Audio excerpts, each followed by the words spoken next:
හරි ළමයි අපි දැන් සූදානම් වෙන්නේ හතරවෙනි පේපර් එකේ ව්‍යුහගත රචනා ප්‍රශ්න හතර සාකච්ඡා කරන්න. හරි. මුලින්ම ගන්න පළවෙනි ව්‍යුහගත රචනා ප්‍රශ්නය. පළවෙනි එක තියෙන්නේ පදාර්ථ යාන්ත්‍රික ගුණ සම්බන්ධ ප්‍රැක්ටිකල් එකක් තියෙන්නේ. දුෂ්ටාවිතාව සම්බන්ධ. හරි අපි බලමු. ඒකේ කියනවා තරලයක් ගලා යාමට ලක්වන ප්‍රතිරෝධයේ මිනුමල් ලෙස දුෂ්ටාවිතාවය හැඳින්විය හැකිය. සිසුවෙක් ජලයේ දුෂ්ටාවිතාවය සෙවීම සඳහා පහත පරිදි පරීක්ෂණ සැලසුම් කරයි. මෙහිදී ප්‍රමාණවත් තරම් දිගති මිනුසරාවක් සහ විවිධ අරයන් සහිත සුමට වීදුරු ගෝල භාවිතා කරයි. මේ සඳහා යොදා ගන්නා ඇටෝම් පහත දැක්කේ. හරි ඇටෝම් පහත දීලා තියෙනවා. ඒකට අනුව අදෝරක්ත සංවේදකයක් භාවිතා කරලා වේගය මැන ගැනීම තමයි සිද්ධ කරන්නේ. හරි. එකිනෙකට වෙනස් අරේ සහිත ප්ලාස්ටික් බෝල දාලා ඉවරලා හරි ජලය තුලට දාලා ඊට පස්සේ වේග මැන ගැනීම සිද්ධ කරනවා. හරි ආන්ත ප්‍රවේගය සම්බන්ධ කරලා තමයි මේක ප්‍රශ්න අහලා තියෙන්නේ. හරි බලමු. එතකොට කියනවා ඝනත්වය සිග්මා වූ හා අරේ සිම්පල් ආරෝ ගෝලයක් දුෂ්ටාවිතාවයේ ඊටා වූ හා ඝනත්වය රෝ වූ තරලයක් හරහා පහළට ගමන් කර v0 ආන්ත ප්‍රවේගයක් ලබා ගනී. ආන්ත ප්‍රවේගයේ විත ළඟාවන විටදී ගෝලය මත බලපාන බල ලකුණු කරන්න කියලා කියනවා පළවෙනි කොටසදී. හරි. එතකොට ඒකේ පළවෙනි කොටස කියනවා ආන්ත ප්‍රවේග අවස්ථාවේදී බෝලය මත බල ලකුණු කරන්න කියපුවාම ආන්ත ප්‍රවේගය කියලා කියන්නේ යා නියත ප්‍රවේගයට එළමිලා තියෙනවා. එතකොට බෝලය මත සම්ප්‍රයුක්ත බලය ශූන්‍ය වෙනවා. බල සලකුණු කරොත් අපිට පහළට mg අනිවාර්යයෙන්ම තියෙනවා. ඉහළට යා මත තියෙනවා උඩුකුරු තෙරපුම u කියලා. ඊට අමතරව දුෂ්ටාවී බලය තියෙනවා f කියලා. හරි. ඔන්න ඔය බල තුන තමයි තියෙන්නේ. එතකොට ඉහළට තියෙන බල පහළ තියෙන බල සමානයි මේ අවස්ථාවේදී. ඒක නිසා තමයි ආන්ත ප්‍රවේගයට එළමිලා දෙන්නේ. මෙන්න මේ විදිහට සලකුණු කරලා තියෙන්න ඕනේ බල තුන. හරි. එතකොට දැන් u කියන්නේ නම් v rho g. හරි. මේකේ පරිමාව v නම් තරලයේ ඝනත්වය rho නම් ගුරුත්වය තොරණේ g නම් u සමානයි v rho g. හරි. එතකොට මේ තුන සලකුණු කරලා තිබ්බනම් ප්‍රමාණවත්. එතකොට මේ ආන්ත ප්‍රවේගයට එළමිලා කියලා කියන්නේ මෙයාගේ ඉහළට තියෙන බල පහළට තියෙන බල වලට සමාන වෙලා තියෙන්න ඕනේ. ඒ කියන්නේ u ධන f සමානයි mg ට. හරි. ඒකට පළවෙනි කාරණේ ඔය ආකාරයට. එතකොට එමගින් ආන්ත ප්‍රවේගය සඳහා ප්‍රකාශනයක් ලබා ගන්න කියලා කියනවා දෙවෙනි කොටසේ. එතකොට අපිට ගත්ත හැකි ඔයාලා මේක සුළු කරන්න දැනගන්න ඕනේ මේක ඔප්පු කරන්න. හරි. එතකොට අසම්ප්‍රයුක්ත බලය ශුන්‍ය නිසා ඉහළට තියෙන බල පහළට තියෙන බල සමානයි. එතකොට ඉහළට තියෙන බල කියන්නේ u ධන f සමානයි පහළට තියෙන බල mg ට. හරි. ඔන්න ඔය විදිහට.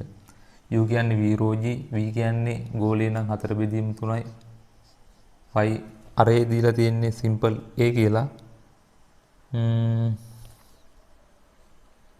නෑ අරේ දීලා නෑ. අපිට අරේ ගන්න පුළුවන් සිම්පල් r කියලා. හරි. එතකොට 4 බෙදීම 3යි π r ගණේ තමයි පරිමාව ගෝලේ. හරි. ගෝලයක පරිමාවනේ. ඊට පස්සේ පරිමාව ඝනත්වය කියන්නේ මෙතන ඝනත්වය රෝ තරලයක් කරා පහළට. එතකොට ඝනත්වය රෝ g ධන f කියන්නේ දුෂ්ටාවී බලය ගෝලයක්. ඒ කියන්නේ ස්ටොක් සමීකරණය අපි දන්නවා. දුෂ්ටාවී බලය 6යි π ඊටා r v. හරි.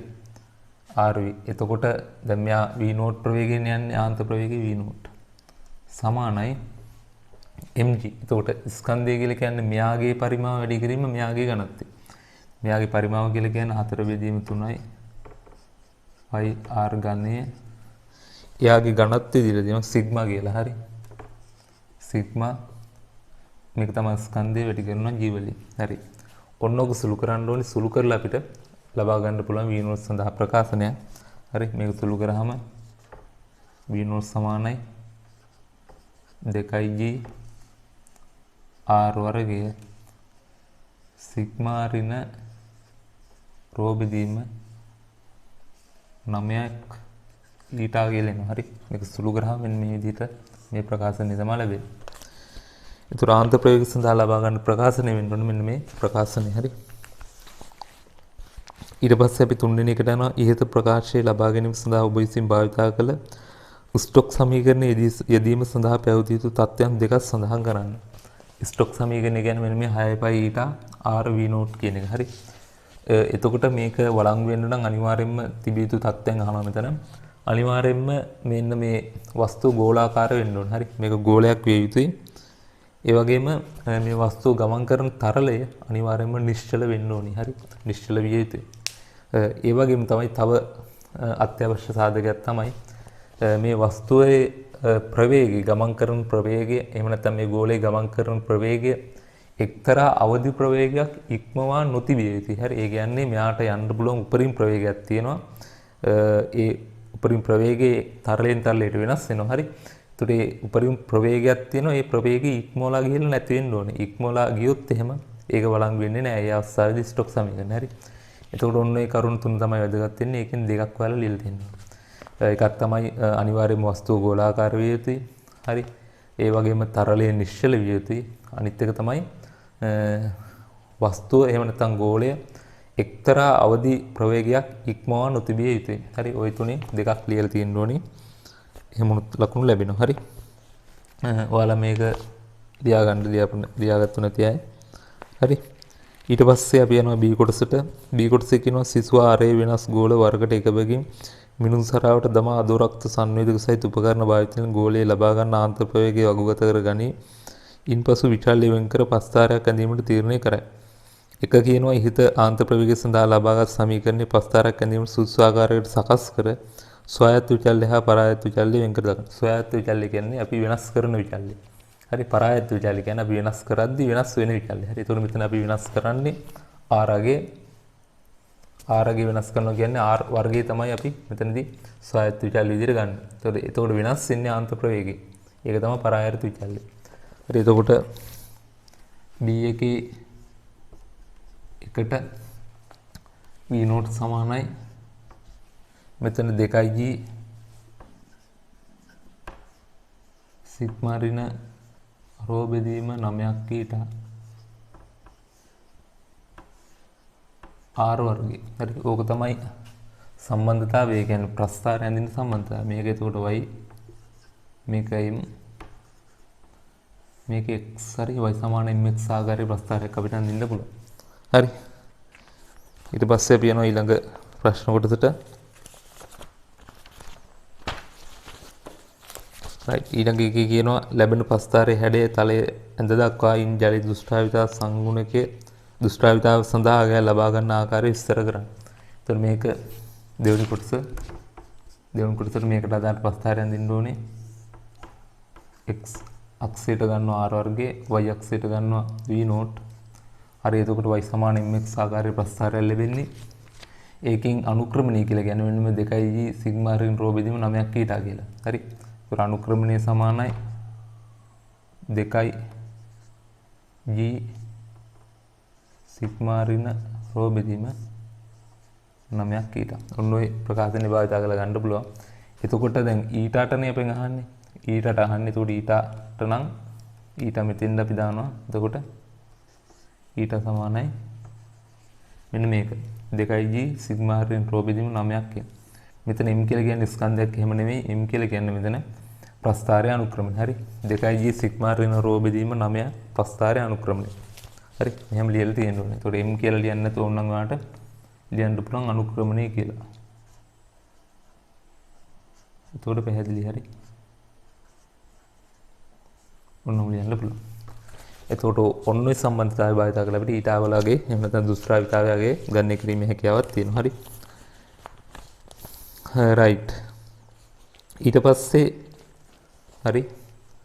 පස්සේ අහනවා තුන්වෙනි කොටසට අපි යන තුන්වෙනි කොටස කියන ඉහතටම භාවිතා කර එක් ගෝලය සඳහා ආන්තර ප්‍රවේගයේ සෙවීමට යාමේදී පළමු අනාවරක දෙක අතර ගෝලයක් ගමන් කිරීමට ගත වන කාලය තප්පර 0.5යි. බවත් ඊළඟ පරතරය ගමන් කිරීමට ගත වන කාලය තප්පර 0.6ක් බව සොයා ගන්න ඕනේ. දක්වා ඇති නියත දූර ප්‍රමාණ අතර පරතරය සෙන්ටිමීටර් 30 නම් ගෝල මෙම සීමාවලදී ආන්තර ප්‍රවේගය එළඹී ඇත උපකල්පනය කර ප්‍රවේගයන්හි මධ්‍යකගයක් ලෙස ආන්තර ප්‍රවේගය ඉදිරිපත් කරන්න. හරි. ඒතකොට මේ වගේ දෙයක් නම් හොයන්න ලේසි අපිට. ඒ කියන්නේ නියත පරතර තමයි ගන්නෙ. අනාවරකයේ ෆෝකස් කරලා තියෙන නියත පරතර වලට. ඊට පස්සේ පළවෙනි පරතරය දීලා තියෙනවා සෙන්ටිමීටර් 30ක්. පළවෙනි සෙන්ටිමීටර් 30 යන්න ගත වෙලා තියෙනවලු තප්පර 0.5ක්. ඊළඟ සෙන්ටිමීටර් 30 යන්න 0.6ක් ගත වෙලා තියෙනවලු. හරි. එතකොට පළවෙනි සෙන්ටිමීටර් 30ට දාලා ප්‍රවේගය මම v1 කියලා ගත්තොත් 30 බෙදීම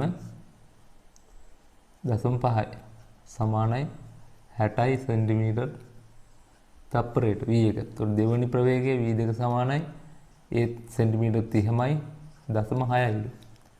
එතකොට මේක 0.6 කියන්නේ 10න් 6ක් 300 බෙදීම 6 කියන්නේ 50යි. 50 සෙන්ටිමීටර් තප්පරයටලු. හරි.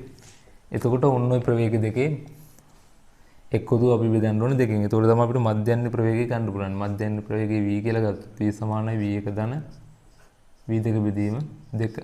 එතකොට 60 ධන 50 බෙදීම 2 කියලා කියන්නේ 60යි 50යි 110යි 110 බෙදීම 2 කියන්නේ 55යි සෙන්ටිමීටර් තප්පරයට. හරි. ඔක තමයි අපෙන් අහන්නේ මධ්‍යක අගයල්ලේ සාන්ද්‍ර ප්‍රවේගය ඉදිරිපත් කරන්න. හරි.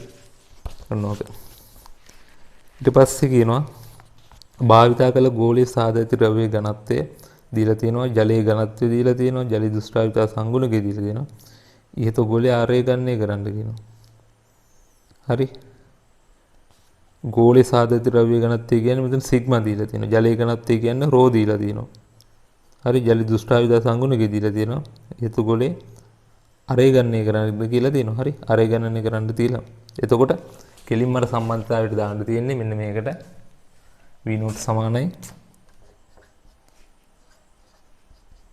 2ක් g r වර්ගයේ සිග්මා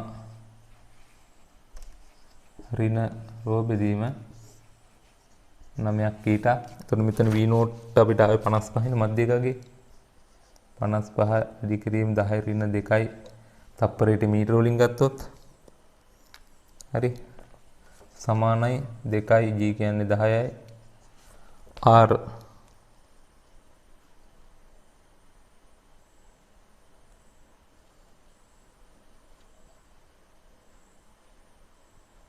r තමයි අපි අහන්නේ. r වර්ගයේ සිග්මා දීලා තියෙනවා 2000යි කියලා. ඍණ ජලයේ ඝනත්වය 1000 බෙදීම 9ක් ඊට කියලා කියන්නේ දුෂ්ටාවිතාවේ දුෂ්ටාවිත සංගුණක ඒ ගුණ කිරීම 10 ඍණ 3යි කියලා දීලා තියෙනවා. ඔන්නෝක අගයන් ආදේශ කරාම අපිට r වල අගය ගණනය කරන්න පුළුවන්. ඒකට r වලට එනවා ගණනය කරාට පස්සේ මෙතන ඇවිල්ලා තියෙනවා මිලිමීටර් 0.5යි කියලා. හරි. 0.5 වැඩි කිරීම 10 ඍණ 3යි මීටර කියලා. ඒ කියන්නේ මිලිමීටර් 0.5යි කියලා එනවා ගෝලයේ ආරය.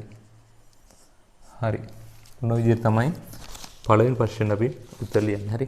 ඔයාලා ඔය ටික ලියා ගන්න.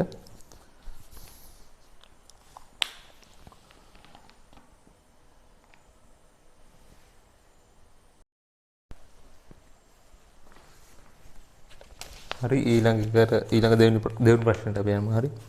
දෙවෙනි ප්‍රශ්නෙට තියෙන්නේ තාපය සම්බන්ධ ප්‍රශ්නය විදිහට නිව්ටන්ගේ සිසිලන නියමයේ සම්බන්ධ ප්‍රශ්නයක් කරේ.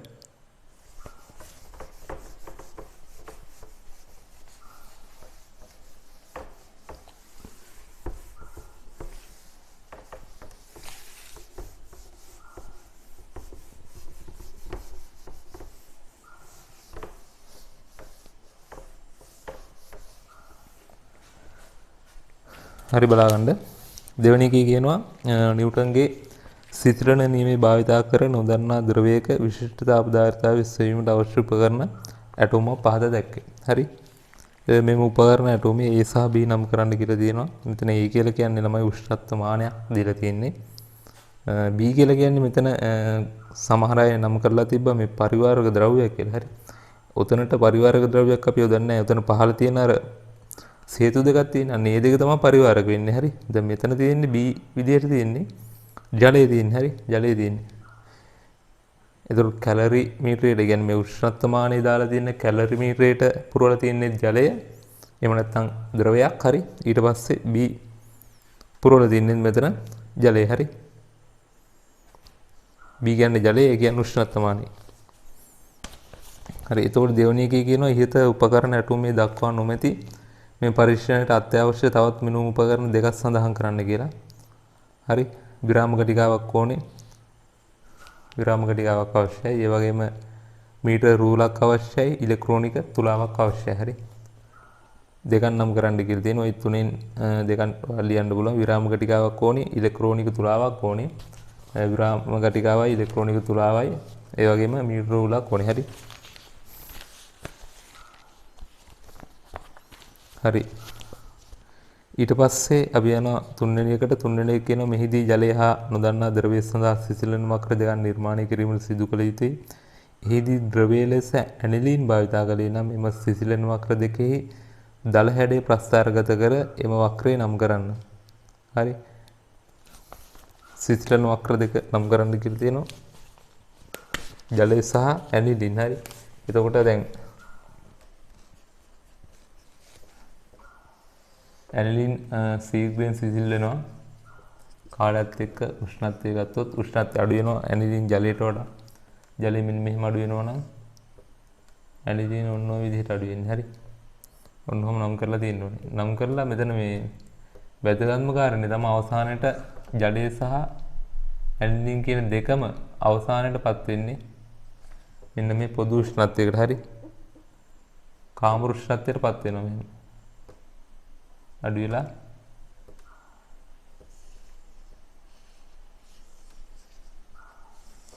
කාම උෂ්ණත්වයටපත් වෙනවා. එතකොට ඒ උෂ්ණත්වය සමානයි. හරි. ජලයයි ඇනිලින් දෙකටම සමානයි. මේ ජලය මේ තියෙන්නේ ඇනිලින්. ඔන්න ඔය විදිහට නේද තියෙන්නේ. හරි. ඊට පස්සේ කියනවා මෙහිදී ජල පරිමාවට සමාන ද්‍රව පරිමාවක් භාවිතා කිරීමට හේතුව සඳහන් කරන්න. හරි. ඒතකොට ද්‍රව පරිමාව සහ ජල පරිමාව සමාන විදිහට ගන්න අපි සිසිලන ස්වභාවයන් සමාන කරන්න. හරි. ඒ කියන්නේ සිසිලනයට අවශ්‍ය කරන තත්ත්වයන් සමානව දෙන්න තමයි සමාන පරිමාව භාවිතා කරන්නේ. ඒතකොට ඔයාලා ලියන්න තියෙන්න ඕනේ අවස්ථා දෙකේදී සිසිලන ස්වභාවයන් සමාන කර ගැනීම. අවස්ථා දෙකේදී සිසිලන ස්වභාවයන් සමාන කර ගැනීමට. හරි. ඊට පස්සේ අපි පස්වෙනි එකට යනවා. මේ පරීක්ෂණයේදී පාඨාංගයන් ගැනීමට පෙර පද්ධතිය තදින් මන්ත කළ යුතුයි. ශිෂ්‍ය ප්‍රකාශ කරයි. ඒට හේතු ඉදිරිපත් කරන්න. හරි. ඒතකොට දැන් මෙතන සිසිලන කියන්නේ මේ සිසිලනයේදී අපිට ඇත්තටම ගන්න ඕනේ කැලරිමීටරේ බාහිර පෘෂ්ඨයේ උෂ්ණත්වය. හරි. මොකද එතන ඉන්නේ කැලරිමීටරේ ඉන්නේ මෙතන තාපය හානි වෙන්න ඕනේ. හරි. එතකොට අපි මයින්න ඕනේ බාහිර පෘෂ්ඨයේ උෂ්ණත්වය. හැබැයි අපි මෙතනදී මයින්නේ ජලයේ උෂ්ණත්වය. එතකොට දැන් මෙතන බාහිර පෘෂ්ඨයේ උෂ්ණත්වයේ විදිහට අපි ජලයේ උෂ්ණත්වයේ මනින නිසා හරි කැලරිමීටරේ තියෙන ද්‍රවයේ උෂ්ණත්වයේ මනින නිසා එතකොට මේ උෂ්ණත්ව දෙක අතර ඒ කියන්නේ කැලරිමීටරේ බාහිර පෘෂ්ඨයේ උෂ්ණත්වයේ ද්‍රවයේ උෂ්ණත්වයයි අතර උෂ්ණත්ව වෙනස අවම කරන්න තමයි අපි උපරිම වශයෙන් මන්ත කිරීම සිද්ධ කරන්න ඕනේ. හරි. එතකොට ලියවෙන්න ඕනේ කැලරිමීටරේ බාහිර පෘෂ්ඨයේ උෂ්ණත්වයේ වෙනුවට ද්‍රවයේ උෂ්ණත්වය මයින බැවින් මෙම උෂ්ණත්වාන්තරය හැකිතාක් අඩු කර ගැනීමට. හරි. කැලරිමීටරේ බාහිර පෘෂ්ඨයේ උෂ්ණත්වය වෙනුවට ද්‍රවයේ උෂ්ණත්වය කැලරිමීටරේ තුල තියෙන ද්‍රවයේ උෂ්ණත්වය මනින බැවින් එම උෂ්ණත්ව දෙක අතර අන්තරය අවම කර ගැනීමට මන්ත කළ යුතුයි. හරි. ඒ විදිහට ලියවලා තියෙන්න ඕනේ. අපි ඊළඟට යනවා. මේ පරීක්ෂණය සඳහා කැලරිමීටරේ වෙනුවට වීදුරු බඳුන් භාවිතා කළ හැකිද? ඒට හේතුව කොහොමද? හරි. වීදුරු බඳුන් භාවිතා කරන්න බෑ. හරි. වීදුරුව තාප සන්නායකතාවයෙන් නෙමෙයි තාප සන්නයනය කරන්නේ නැහැ වීදුරුව. හරි. එතකොට ඒකෙන් තාපය හානි වෙන්නේ නැහැ. හරි. තාපය හානි වෙන්නේ නැහැ. ඒක නිසා ඒ කියන්නේ තාප සන්නායකතාවය අඩුයි වීදුරු වල. ඒක නිසා තාපය හානි වෙන්නේ නැහැ. ඒක නිසා අපිට භාවිතා කරන්න බෑ. මොකද අපි සිසිලන නියමනේ මෙතනදී භාවිතා කරන්නේ. ඒක සිසිලන නියමේ භාවිතා කරනවා නම් ඒක සිසිල් දෙන්නේ. මේක තාපය හානි වෙන්නේ. හරි. වීදුරු වලදී එහෙම වෙන්නේ නැති නිසා භාවිතා කළ නොහැකි. හරි. වීදුරු තාප කුසන්නායක බැවින් ජලයේ උෂ්ණත්වය වෙත වීදුරු පෘෂ්ඨයේ බාහිර උෂ්ණත්වය රැගෙන ඒම අපහසුයි. හරි. වීදුරු තාප කුසන්නායක බැවින් ජලයේ උෂ්ණත්වය ජලයේ උෂ්ණත්වයට වීදුරු වල පෘෂ්ඨයේ බාහිර උෂ්ණත්වය රැගෙන ඒම අපහසුයි. ඒ නිසා භාවිතා කළ නොහැකි. හරි. ඊට පස්සේ යනවා අපි B කොටසට. හරි. B කොටසේ කියනවා කැලරිමීටරේ ස්කන්ධයේ කැපිටල් M ද එදු ජල පරිමාව ස්කන්ධයේ MW ද එදු ද්‍රව පරිමාව ස්කන්ධයේ ml ද කැලරිමීටර ද්‍රවයේ විශිෂ්ටතා පදාර්ථතාවයේ C ද ජල විශිෂ්ටතා පදාර්ථතාවයේ CW ද ද්‍රව්‍ය විශිෂ්ටතාවධාරතාවය CL ද උෂ්ණත්වය T1 සිට T2 දක්වා සිසිල් වීමට ජලය හා ද්‍රව්‍ය ගත කළ කාලයන් පිළිවෙලින් TW හා TL ද වේ. ජලය සහිත කැලරිමීටරෙන් තාපය හානි වීමේ මධ්‍යක ශීඝ්‍රතාවය සඳහා ප්‍රකාශන ලියන්න. තාපය කියලා කියන්නේ MC ඩෙල්ටා තීටා, තාපය හානි වීමේ ශීඝ්‍රතාවය කියන්නේ MC ඩෙල්ටා තීටා බෙදීම අදාළ කාලය. හරි. එතකොට මේකෙදි උඩින්මහානේ ජලය සහිත කැලරිමීටරෙන් තාපය හානි වීමේ මධ්‍යක ශීඝ්‍රතාවය. හරි. එතකොට ඒක ලියන්න පුළුවන් අපිට MW CW ධන කැපිටල් MC කියලා කියන්නේ කැලරිමීටරයට අදාළ දත්ත. හරි. එතකොට MC ඩෙල්ටා තීටා කියන්නේ මෙතන උෂ්ණත්වය T1 කරගෙන T2 බෙදන්න ඕන අපිට ගත වෙන කාලේ ජලය සිසිල් වෙන්න ගත වෙන කාලේ TW කියලා දීලා. ඕක තමයි ජලය සහ කැලරිමීටරයෙන් තාපය හානි වීමේ ශීඝ්‍රතාවය. මධ්‍යක ශීඝ්‍රතාවය. දෙවෙනි එකෙන් අපෙන් අහනවා ජලය සහිත කැලරිමීටරයෙන් තාපය හානි වීමේ මධ්‍යක ද්‍රව්‍ය සහිත. හරි. දෙවෙනි එකෙන් අහනවා ද්‍රව්‍ය සහිත කැලරිමීටරයෙන් තාපය හානි වීමේ මධ්‍යක ශීඝ්‍රතාවය සඳහා ප්‍රකාශන ලියත. හරි. එතකොට අපි ලියුව හැකි ml cl plus mc T1 කරන T2 බෙදීම TW කියලා ලියන්න පුළුවන්. හරි. ඔන්න ඔය විදිහට. ඊට පස්සේ ඊළඟ ප්‍රශ්නෙට අපි යනවා. ඊළඟ කොටසේදී අහනවා. ඒ කියන්නේ අවසාන කොටසේදී එමගින් ද්‍රව්‍ය විශිෂ්ටතාවධාරිතාවය සඳහා ප්‍රකාශන ලියා දක්වන්න. හරි. එතකොට මේ දැන් ජලය සහ ද්‍රවයේ අපි සමාන තත්ත්වයන් දුන්නේ එකම පරිමාව ගත්තේ. එතකොට සිසිලන ස්වභාවයන් සමානයි. ඒ කියන්නේ සිසිලන ශීඝ්‍රතාවය සමානයි. එතකොට මේ දෙක අපිට සමාන කරන්න පුළුවන් මේ සම්බන්ධතාව දෙක. හරි. ඔය සම්බන්ධතාව දෙක සමාන කරලා අපිට ගන්න පුළුවන්. එතකොට තුන්වෙනි එකට මට ලියවිය හැකි මේ MW CW ධන MC වාරයක් T1 කරන කෙලින්ම T1 කරන T2 කැපිලා යනවා. හරි. කමන්නේ මම මෙතන ලියන්නම් T1 කරන T2 බෙදීම TW සමානයි ml cl plus mc T1 කරන T2 බෙදීම T මෙතන TW නෙමෙයි. හරි. TL right. එතකොට T1 කරගෙන T2 සුළු වෙලා එනවා. ඊට පස්සේ ඉතුරු ටික සුළු කරන්න ඕනේ. ඉතුරු ටික සුළු කරාම එනවා අපිට ද්‍රව්‍ය විශිෂ්ටතාවධාරිතාවය CL සඳහා ප්‍රකාශනයක්. CL සමානයි ඔයාලට සුළු කරන්න MW CW ධන MC TL බෙදීම TW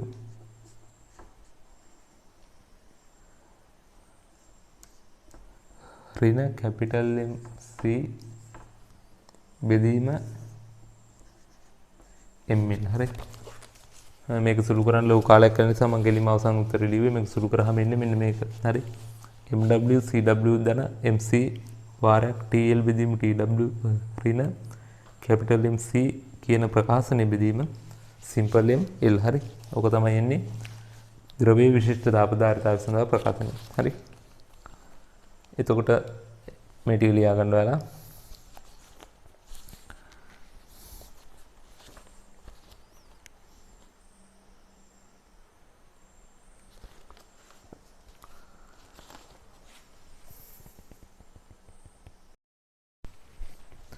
හරි. එතකොට අපි තුන්වෙනි විගත රචනා ප්‍රශ්නේ හතරවෙනි එකයි දෙක සාකච්ඡා කරමු. හරි. මේවා මේ විගත එක මේ පාර ගොඩක් අමාරු නෑ. හරි. ලේසි ප්‍රශ්න තියෙන්නේ. ඒ හින්දාම වැඩි කාලයක් ගන්න නෑ. මේ ඉක්මනට සාකච්ඡා කරනවා.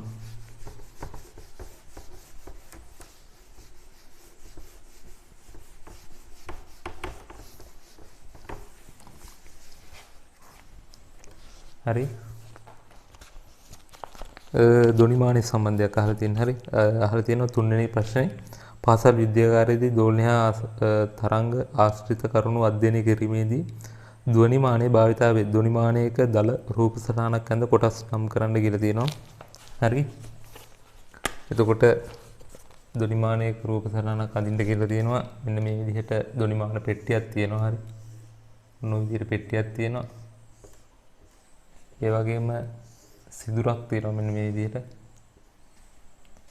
එතකොට මෙන්න මේ කෙලුවට සම්බන්ධ කරලා තියෙනවා මේ කප්පියක්. ඊට පස්සේ මෙන්න මේ කම්බිය කෙලුවට සම්බන්ධ කරලා තියෙනවා පඩි. හරි. පඩි සම්බන්ධ කරලා තියෙනවා. මේ පඩි, මේ කප්පිය, මේක දොනිමාන පෙට්ටිය, මේක සිදුර. ඊට පස්සේ මේ විදිහට සේතු තියෙනවා. චලනය කළ හැකි සේතු. හරි. ඔන්න විදිහට තියෙනවා.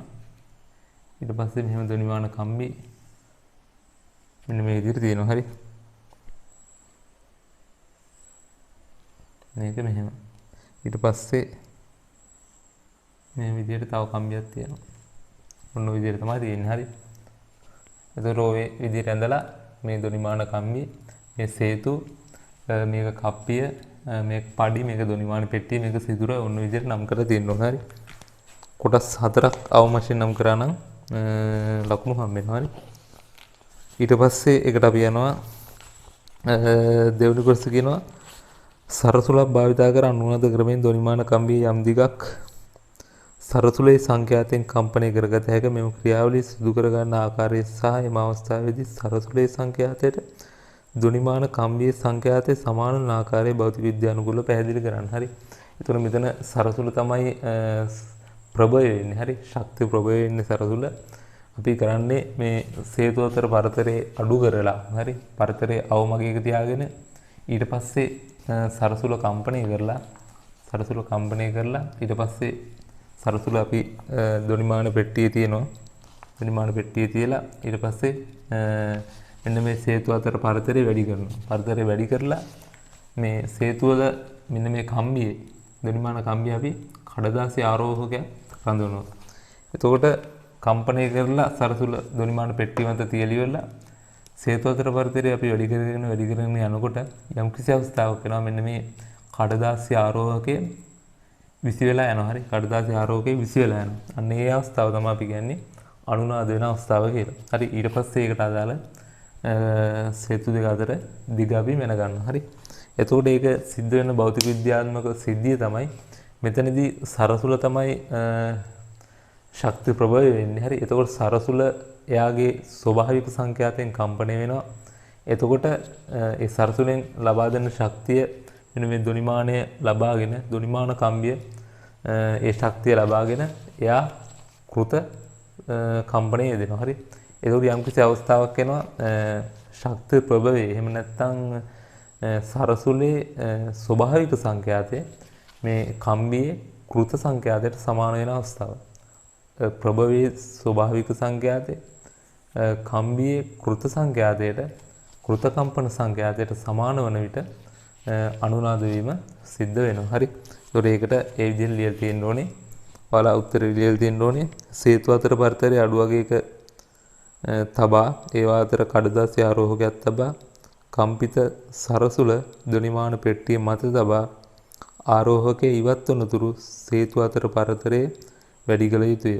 අනුනාදයේදී කෘත කම්පන සංඛ්‍යාතයේ ශක්ති ප්‍රභවයේ ස්වභාවික සංඛ්‍යාතයට සමාන වේ. කෘත කම්පන සංඛ්‍යාතයේ ප්‍රභවයේ ස්වභාවික සංඛ්‍යාතයට සමාන වෙනවා. හරි. ඊට පස්සේ අපි යනවා ඊළඟ කොටසට සරසුලක් භාවිතා කර දොනිමාන කම්බියක් දන්නා සංඛ්‍යාතයකින් කම්පනය කරගත හැකි අනෙකුත් ක්‍රම දෙක නම් කරන්න. හරි.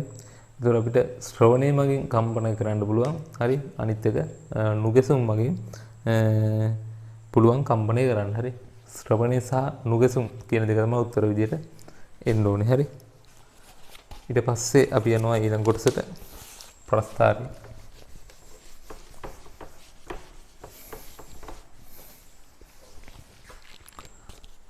ඊට පස්සේ දැන් මේකේ ප්‍රස්ථාරය අඳින්න කියලා තියෙන්නේ පහදක් ඇත්තේ සරසුළු කට්ටලයක් භාවිතා කර එක් සරසුළට අදාළ මූලික අනුනාද දිග ලබා ගැනීමෙන් සංඛ්‍යාතයේ පරස්පරයට ඉදිරිපත් අනුනාද දිග සඳහා දීමට බලාපොරොත්තු වන ප්‍රස්ථාරයේ ලකුණු කළ කණ්ඩාංක අයල්ලු ලක්ෂ්‍ය ආකාර වක්‍රය නිර්මාණය කරනවා. එතකොට දැන් කණ්ඩාංක ඇඳලා තියෙන්නේ මෙන්න මේ විදිහටනේ.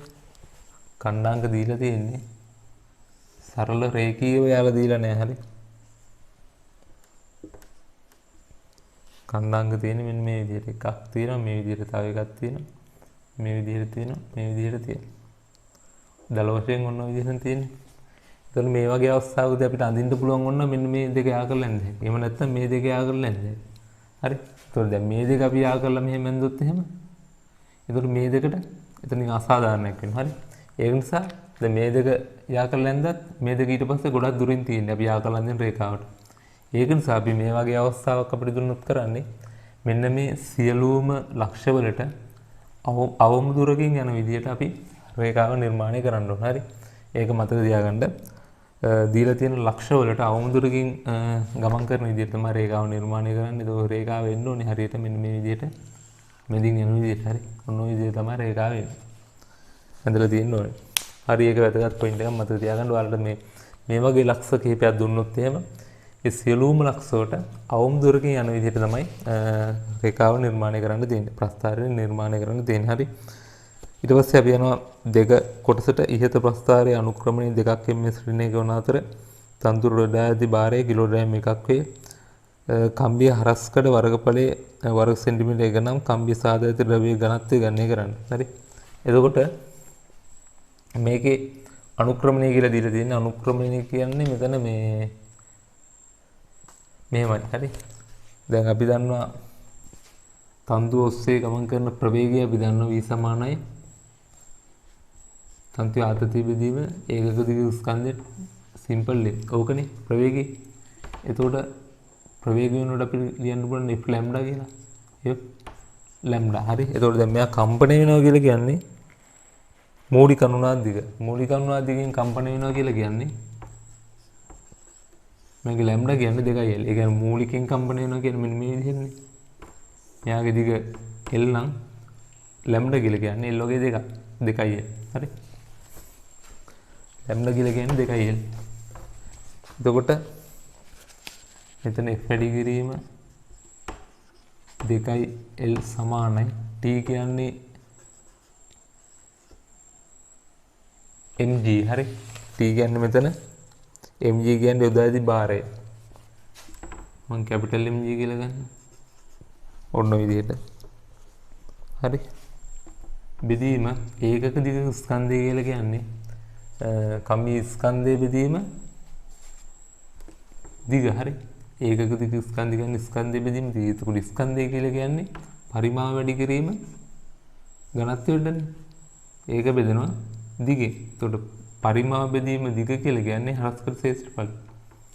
මෙතන ශේෂ්ඨඵලය කියලා ලියන්න පුළුවන්. ඒරෝ.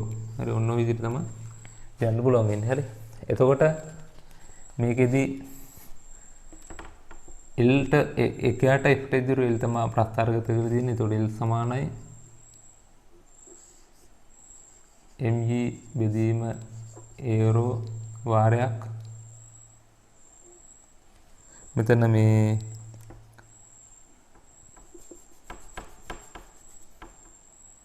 එකයට දෙවාරයක් mg බෙදීම ඒරෝ වැඩි කිරීම මේ පැත්තට දෙකයට වෙනවා. හරි. ඒකට f කියන්නේ y නෙමෙයි x මේක l කියන්නේ y. ඒතර y සමාන mx ආකාරය වත්තරය තමයි ලැබිලා තියෙන්නේ. හරි. ඒතර අනුක්‍රමණය කියලා කියන්නේ මෙන්න මේ කොටස. භාගයයි mg බෙදීම ඒරෝ වල වර්ගමූල කියන තමයි අනුක්‍රමණය කියන්නේ. රෝග තමයි අපිට දීලා තියෙන්නේ 2යි කියලාගේ. හරි. ඒතර 2 සමානයි 1ට 2යි වර්ගමූල mg කියලා කියන්නේ දීලා තියෙන භාරය කිලෝග්‍රෑම් එකයි. ඒතර mg කියලා කියන්නේ 10යි. බෙදීම හරස්කඩ ශේෂ්ඨඵලය 1 වර්ග සෙන්ටිමීටර කියලා කියන. ඒතර 1 වැඩි කිරීම 10 ඍණ 4යි. වැඩි කිරීම රෝ ඝනත්වය. හරි. ඒතර ඕක සුළු කළ ඝනත්වය ප්‍රහාගත්ත හැකි. ඝනත්වය වෙනවා 6250යි කියලා. හරි. රෝ සමානයි 6250 කිලෝග්‍රෑම් ඝන මීටරයට කියලා එනවා.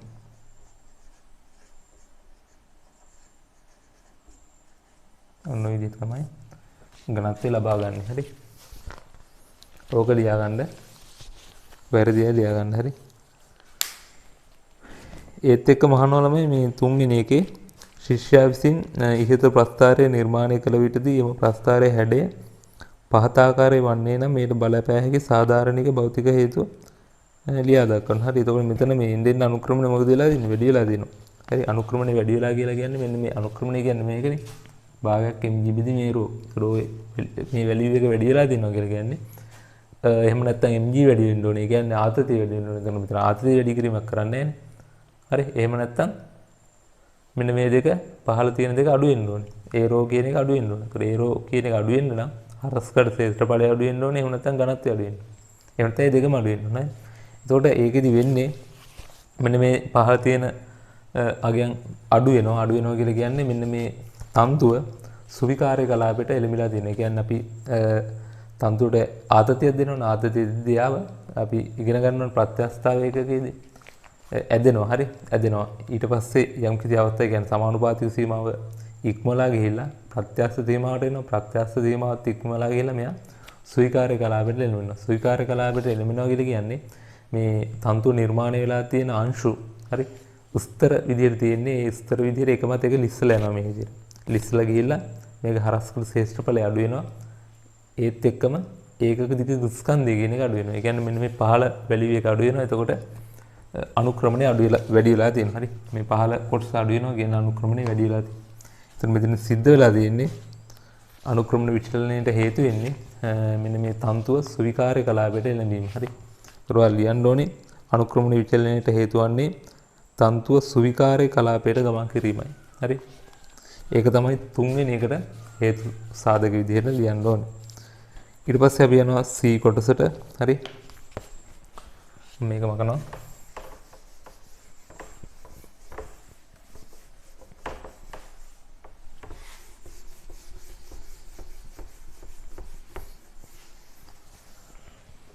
right. C කොටස කියනවා ධ්වනිමානයේ මගින් ඝන වස්තුව සාධාරණ ද්‍රව්‍යයේ සාපේක්ෂ ඝනත්වයේ සීමී පරිසරයේදී සරසුලක් මගින් ධ්වනිමාන කම්බි අනුනාද වන අවස්ථාවේදී අනුනාද දිග ලබා ගනී. එහිදී වස්තුව පොල් තෙල් වල ගිල්ලා නොමැති විට අනුනාද දිග සෙන්ටිමීටර් 60ක් වූ අතර වස්තුව සම්පූර්ණයෙන්ම පොල් තෙල් වල ගිල්ලූ විට අනුනාද දිග සෙන්ටිමීටර් 50යි. නම් ඝන වස්තුවේ සාපේක්ෂ ඝනත්වය සොයන්න. සාපේක්ෂ ඝනත්වය සොයන්න කියලා තියෙන්නේ. හරි. එතකොට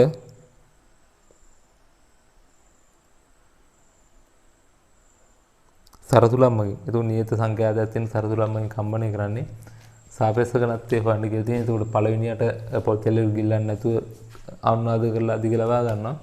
ඒක දිලා තියෙන 60යි කියලා පොල් තෙල් වල ගිල්ලුවට පස්සේ සෙන්ටිමීටර් 50ක විතර තමයි එළි දෙන්නේ. එතකොට අපි දන්නවා V = F ලැම්ඩා අනුව F වැඩි කිරීම ලැම්ඩා කියන්නේ මූලිකයෙන් කම්පණය වෙද්දී 2L සමානයි ආතතිය T බෙදීම ඒකක දිග ස්කන්ධය. එහෙම නැත්නම් මෙතන ඒ රෝ හරි මෙතන ඒකක දිග ස්කන්ධය කියන එකේ වර්ගමූලය. ඕකනේ සම්බන්ධතාවය. එතකොට මේකෙදි මේ ආතතිය වෙනස් වෙන්නේ නැහැ. T නියතයි. හරි. T නියතයි. ඊට පස්සේ මෙතන T වෙනස් වෙනවා. හරි. T වෙනස් වෙනවා. T නියත වෙන්නේ නැහැ. M නියතයි. ඒ වගේම මෙතන F කියන එක නියතයි. F කියන එක නියතයි. එතකොට අනිත් ඒවා M නියතයි, 2 කියන එක නියතයි, F කියන එක නියතයි.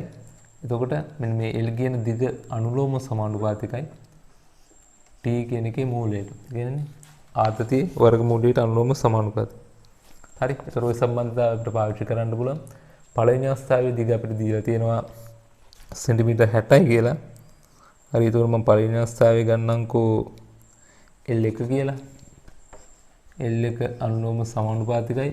පළවෙනි අවස්ථාවේදී මෙයා තරලයේ ගිල්ලන්නේ නැතුව තමයි ගන්න. එතකොට ආතතිය වෙන්නේ කෙලින්ම mg ට. හරි. පළවෙනි අවස්ථාවේ කෙලින්ම mg ට තමයි ආතතිය සමාන වෙන්නේ.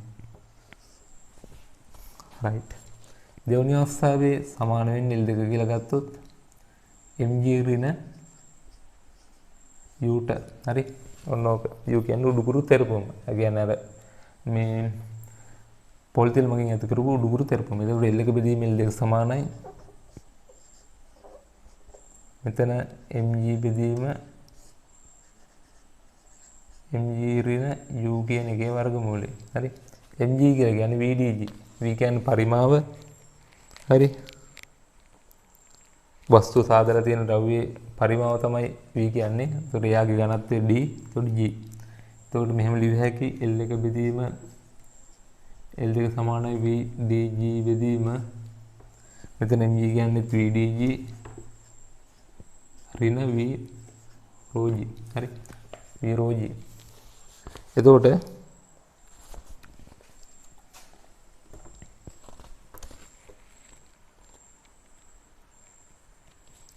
rho කියලා කියන්නේ පොල් තෙල් වල ඝනත්වය තමයි rho කියලා කියන්නේ.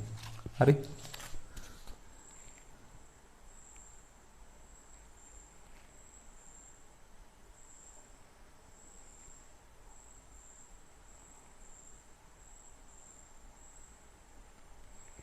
හරි එතකොට ඒකේ වර්ගමූලය එතකොට මම L එක වර්ග කරොත් L එක වර්ගය බෙදීම L දෙක වර්ගය සමානයි V V V සුළු වෙනවා G G සුළු වෙනවා D බෙදීම D ඍණ rho කියලා එනවා. හරි D ඍණ rho කියලා එනවා.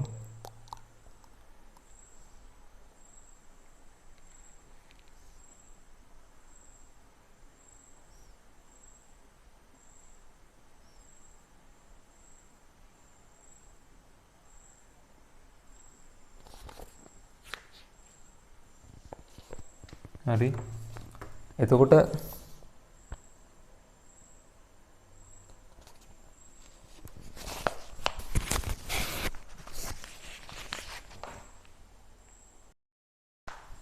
හරි එතකොට දැන් අපිට මේක සුළු කරන්න පුළුවන්. මේක සුළු කරාට පස්සේ එන්නේ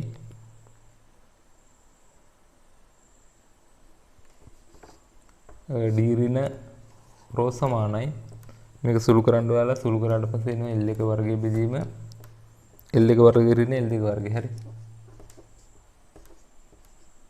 වර්ගය කියලා. අන්න ඔය විදිහට තමයි එන්නේ. එතකොට මෙන්න මේක භාවිතා කරලා අපිට rho පොල් තෙල් වලගේ දීලා තියෙනවා ඝනත්වය. ඒකෙන් අපිට මේ වස්තුවේ ඝනත්වය හොයාගන්න පුළුවන්. L එක දන්නවා L එක දන්නවා. හරි මේක මේ සුළු කරන්න ගියොත් ටිකක් දික් වෙන නිසා මම කෙලින්ම උත්තරේ ලිව්වේ. හරි එතකොට දැන් මෙතනදී අපිට වස්තුවේ ඝනත්වය D හොයාගන්න පුළුවන්. rho දීලා තියෙනවා පොල් තෙල් වල ඝනත්වය. L එක දන්නවා L එක දන්නවා. මේක ආදේශ කරලා හොයන්න පුළුවන්. හරි ඊට පස්සේ අපි කරන්නේ සාපේක්ෂ ඝනත්වය හොයන්න කෙලින්ම වස්තුවේ සාපේක්ෂ ඝනත්වය අපි වස්තුවේ ඝනත්වය හොයාගෙන කෙලින්ම ජලයේ ඝනත්වයෙන් බෙදෙනවා. හරි ජලයේ ඝනත්වය අපි දන්නවනේ. ඒතකොට ජලයේ ඝනත්වයෙන් අපිට බෙදුවාම කෙලින්ම සාපේක්ෂ ඝනත්වය එනවා. හරි එතකොට ඒ ටික හරි මම අගයන් ආදේශ කරන්නේ නැහැ දැන් මෙතන සුළු කරන්න. හරි ඔයාලට කෙලින් මේ ටික අගයන් ආදේශ කරලා සුළු කරන්න පුළුවන්. හරි එතකොට මේ ක්‍රමවේදය දැනගත්තාම ප්‍රමාණවත් මේකට අගයන් ආදේශ කරලා සුළු කරලා බලන්න. හරි ඔය ටික ලියාගන්න.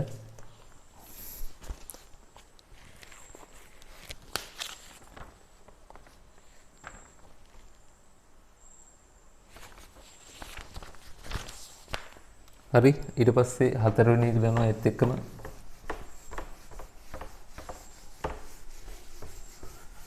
හතරවෙනි එකේ තියෙන විභවමාන සම්බන්ධ ප්‍රශ්නයක් ළමයි. හරි පහදක් ඇත්තේ විභවමාන පරිපථයක්. මෙහි කැපිටල් E මගින් එළවුම් කෝෂයේද සිම්පල් S මගින් සුවිචයේද AB මගින් මීටර 10ක් දිග විභවමාන කම්බියද නිරූපණය වේ. එළවුම් කෝෂය සඳහා ඊයන් ඇකියුමුලේටර් කියන්නේ ලෙඩ් ඇකියුමුලේටර් යන විභාවිතා කරන්නේ. භාවිතා කරන අතර එහි පවතින විශේෂ වාසිය වන්නේ අභ්‍යන්තර ප්‍රතිරෝධය ශූන්‍ය වීමයි.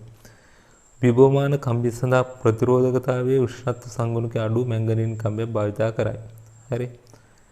එතකොට ඒකේ පළවෙනි එක කියනවා S සූචිය සඳහා භාවිතා කරන ලබන්නේ කුමන වර්ගයේ යතුරක්ද යන සඳහන් කර තෝරා ගැනීම සඳහා විශේෂ හේතුවක් යොදොත් ඒ සඳහන් කරන්න. හරි. අපිට මේකෙදි අඛණ්ඩව ධාරාවක් ලබා ගන්න ඕනේ. හරි විභවමානයේදී සැලකිය යුතු වෙලාවක් අඛණ්ඩ ධාරාවක් ලබා ගන්න ඕනේ. එහෙම වුණොත් අපි අර ටකන යතුරක් වගේ භාවිතා කරලා බෑ. ටකන යතුරක් අවශ්‍ය අපි භාවිතා කරන්නේ ෂණිකව ධාරාවක් ලබා ගන්න තියෙන අවස්ථාවක. හරි. දැන් මෙතන අඛණ්ඩව ධාරාවක් ගන්න ඕනේ. එහෙම වුණොත් අපි භාවිතා කරන්නේ පේන යතුරක්. හරි. එතකොට H සූචිය විදිහට අපි භාවිතා කරන්නේ පේන යතුරක්. හේතුව වෙන්නේ අඛණ්ඩව ධාරාව ලබා ගැනීමේ අවශ්‍යතාවය සඳහා. හරි. අඛණ්ඩව ධාරාව ලබා ගැනීමේ අවශ්‍යතාවය සඳහා අපි පේන යතුරක් භාවිතා කරනවා. ඊට පස්සේ දෙවෙනි එකට යනවා. දෙවෙනි එක කියනවා මිලස් සකස් කරනු ලබන විභවමාන කම්බිය ඔස්සේ පවතින විභව බැස්ම විභවමාන කම්බිය දිග සම විචලන වෙන ආකාරය පස්ස අරගත කරන්න ළමයි. මේකෙදි මේ තියරි වලදී ඔයාලා ඉගෙන ගන්නවා කෙලිම විභවමානයේ දිගත් එක්ක හරි විභවය කෙලින්ම අඩු වෙනවා. හරි ඔන්න විදිහට අඩු වෙනවා. දිගත් එක්ක අඩු වෙනවා. ඔන්න ඔය ආකාරයක තමයි එන්නේ. හරි යම් මෙහකින් විභවමාන කම්බිය පහත රූපයේ ආකාරයට ඒකාකාරව හරස්කඩ අඩු වන ආකාරයට නිර්මාණය කර නැත්නම් දුර සමග විභව විචලනය ප්‍රස්ථාරගත කරන්න. හරි එහෙම හරස්කඩ ඒ විදිහට අඩු වෙන ආකාරයට තියෙනවනම් විභව විචලනය වෙන්නේ දුරත් එක්ක මෙන්න මේ ආකාරයට. ඔන්න ඔය ආකාරයට විචලනය තමයි දෙන්නේ. හරි ඊට පස්සේ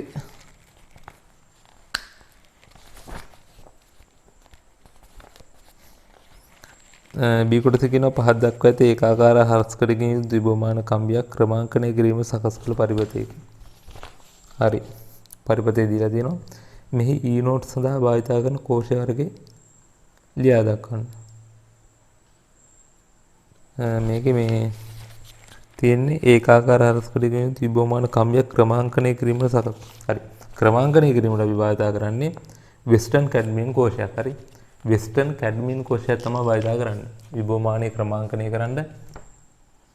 ඒ කියන්නේ අපි හරියටම අගේ දන්න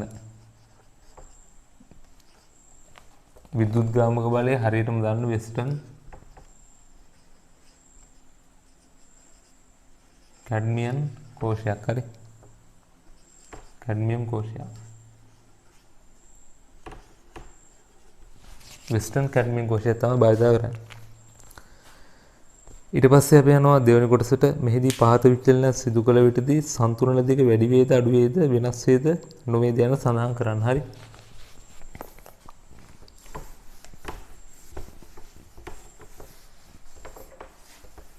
කොට දැන් මෙහෙමනේ තියෙන්නේ.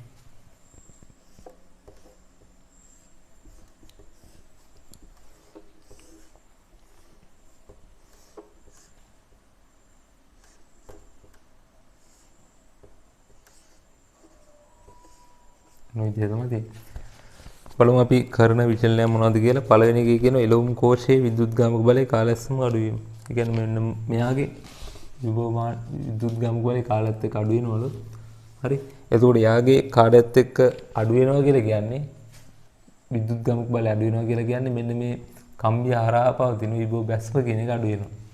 විභව අනුක්‍රමණය අඩු වෙනවා. එහෙම නැත්නම් ඒකක දිගක තියෙන විභවය අර අපි k යගේ ගන්න ඒකක දිගක විභවය. එතකොට k යගේ අඩු වෙනවා.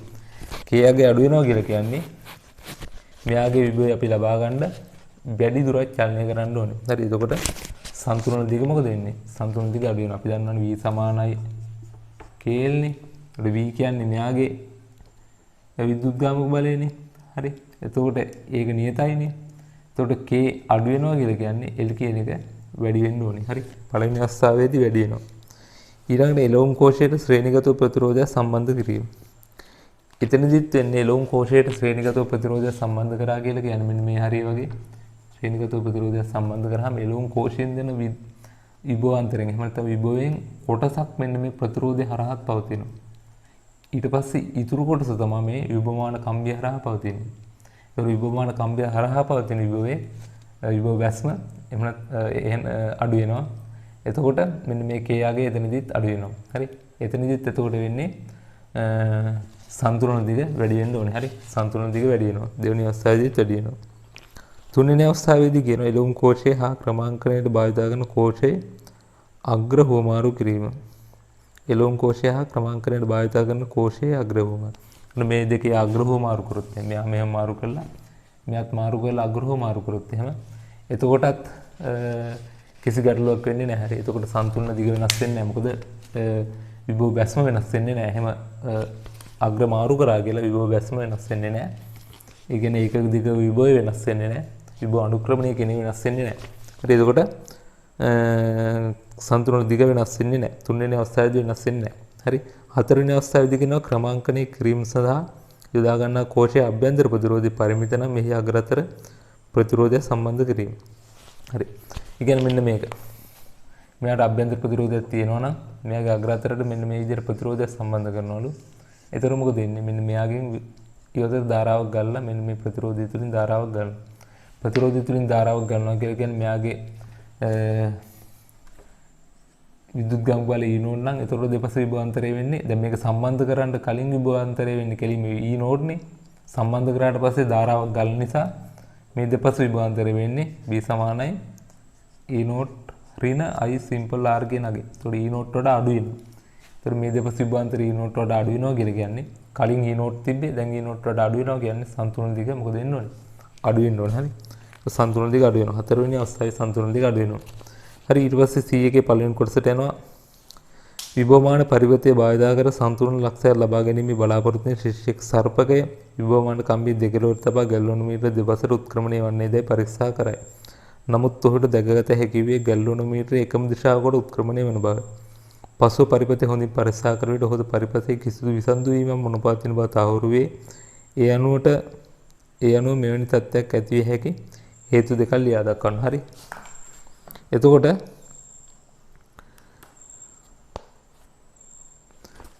දැන් ඒකට හේතු දෙකක් විදිහට අපි ලියන්න පුළුවන්. එකක් තමයි දැන් අපි මේ මයින විභව අන්තරේ කෙලින්ම මෙන්න මේ විභවමාන කම්බියේ තියෙන විභව බැස්මට වැඩි වුණොත් එහෙනම් අපිට ඒක මයින්න බෑ. හරි. ඒකට ඒක තමයි එක හේතුවක්. හරි. මැනීමට බලාපොරොත්තු වෙන විභවය ලියාගන්න. මැනීමට බලාපොරොත්තු වෙන විභවයට වඩා විභවමාන කම්බිය ඔස්සේ විභව බැස්ම අඩු වීම. හරි. අපි මයින විභවයට වඩා මයින්න බලාපොරොත්තු වෙන විභව අන්තරේ විභවමාන කම්බිය ඔස්සේ පවතින විභව බැස්මට වඩා වැඩි වීම. එහෙම වුණොත් මයින්න බෑ. හරි. ඊළඟ හේතුව තමයි මැනීමට බලාපොරොත්තු වෙන විභවයේ අග්‍ර උහුමාරු වී විභවමාන කම්බියට සම්බන්ධ කර තිබීම. හරි. මෙන්න මේ මැනීමට බලාපොරොත්තු වන විභව අන්තරයේ අග්‍ර උහුමාරු වෙලා එහෙම නැත්නම් මේ කෝෂය අග්‍ර උහුමාරු කරලා සම්බන්ධ කරලා තිබ්බොත් එහෙම ඒ විදිහේ නිරීක්ෂණයක් අපිට බලා ගන්න පුළුවන්. හරි. ඒ හේතු දෙක තමයි එන්න ඕනේ. හරි. ඊට පස්සේ අපි යනවා අවසන් කොටසට දෙවෙනි කොටස. මෙහිදී ශිෂ්‍යයන්ට සර්පකයේ විභවමාන කම්බියේ වම් පස කෙළවර තැබූ විටත් දකුණු පස කෙළවර තැබූ විටත් උත්ක්‍රමණයේ පහත රූපේ පරිදි නිරූපණය වූයේ නම් මෙහිදී නිරීක්ෂණය කළ හැකි දෝෂයේ ඉහත දෝෂ දෙවර්ගයෙන් කුමන වර්ගයට අයත්දයි පැහැදිලි කරන්න. හරි. කුමන වර්ගයට අයත්දයි පැහැදිලි කරන්න. එතකොට වම් පස තියද්දී මෙතන උත්ක්‍රමණය අඩුයි. ඊට පස්සේ දකුණු පස තියද්දී උත්ක්‍රමණය වැඩි වෙලා තියෙනවා. එතකොට මේ වගේ අවස්ථාවක් එන්නේ තමයි මේ කෝෂය අග්‍ර උහුමාරු වෙලා සම්බන්ධ වෙලා තිබ්බොත්. හරි. එතකොට අපි මෙන්න මේක අරන් ගිහලා වම් පස තියද්දී අඩු උත්ක්‍රමණයක් පෙන්වනවා. ඊට පස්සේ අරන් ගිහලා දකුණු පස තියද්දී වැඩි උත්ක්‍රමණයක් පෙන්වනවා. හරි. වැඩි උත්ක්‍රමණයක් පෙන්වනවා. ඔන්න ඔය ආකාරයෙන් තමයි පෙන්වන්නේ. හරි. එතකොට ඒ ප්‍රශ්නේ අවසන් ව්‍යවගත රචනා ප්‍රශ්න 4 අවසන් වෙනවා. ඊට පස්සේ අපි රචනා ප්‍රශ්න සාකච්ඡා කරමු. හරි.